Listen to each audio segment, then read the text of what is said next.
Welcome to Coaches Weekly. I'm CJ Sellner here with head women's volleyball coach Troy Campbell. Coach, a 1-1 week for you. It was a big week when you pick up a win against MSOE, when you start looking at the standings and where everybody's kind of playing out right now. MSOE is one of those matches that you had to get on Friday night, and boy, did your team come out and get them. Yeah, I think, we were going forward with a new lineup. We were running the 5-1, and with Kelly, she did an excellent job. I think she set a career high in assists. And it was just, and I think Julia had a career high in kills. 16. In that game too. So overall, the lineup worked well. We passed balls out of serve receive effectively. The most, dynamic aspect of what we did was behind the service line. I mean, MSOE just couldn't get anything working offensively because we just kept them out of system constantly. So we were able to back that up with really good free ball play, some great defensive efforts, and then we blocked 7 balls too in 3 games, which is really good. So I was really satisfied with that.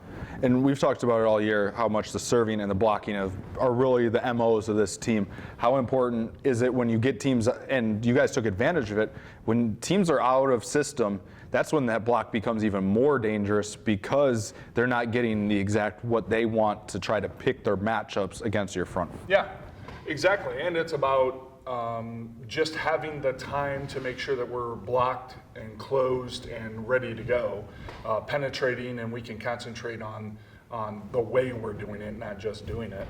And I think it puts a lot of pressure on other teams as well to make a special shot. It's not something that you can just walk up and hit the ball into the block and pray that something happens.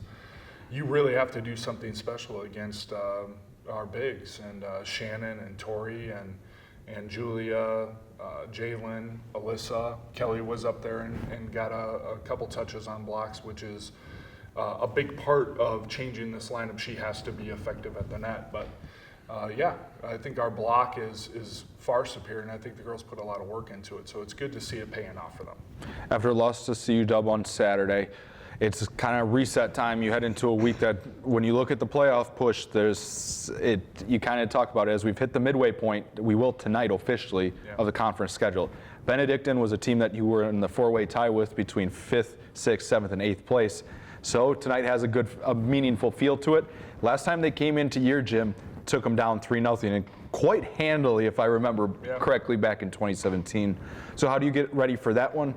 And I know, as every coach likes to say to me, they don't want to look ahead, but you have Rockford Friday night at Rockford, and then equally as important as tonight, Edgewood at Edgewood on Saturday afternoon.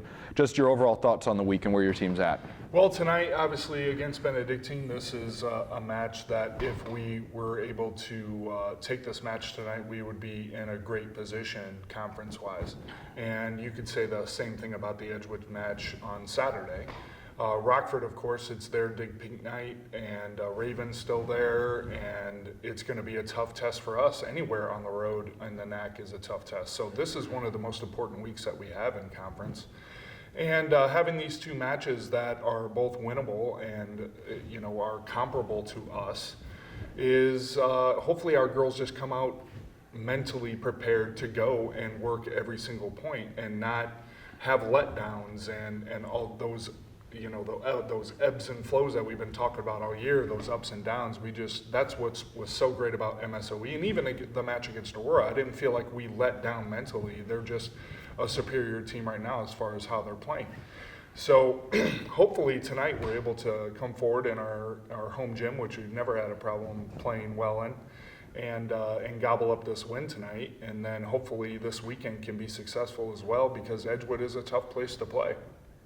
It's not much bigger than the room that we're in now. This is true.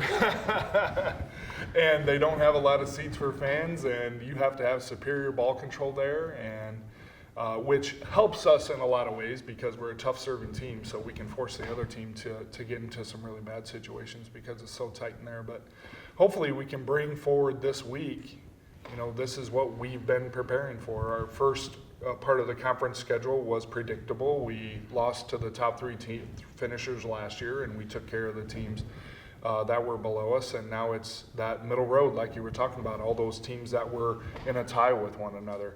And Edgewood and Benedictine were two of those teams. So hopefully we can come out and just play our game and play the level of play that we're capable of putting out there. We look forward to seeing you and your team back out on the floor. Cougar fans, the big week for the Cougar volleyball team. They're home tonight against Benedictine. I'll have the call at cucougars.com/coverage. They then head on the road Friday and Saturday at Rockford and at Edgewood. If you can't make it out to those games or any games, you can always find all the live links at cucougars.com/coverage. For head coach Troy Campbell, I'm CJ Sellner. Thank you for watching Coaches Weekly.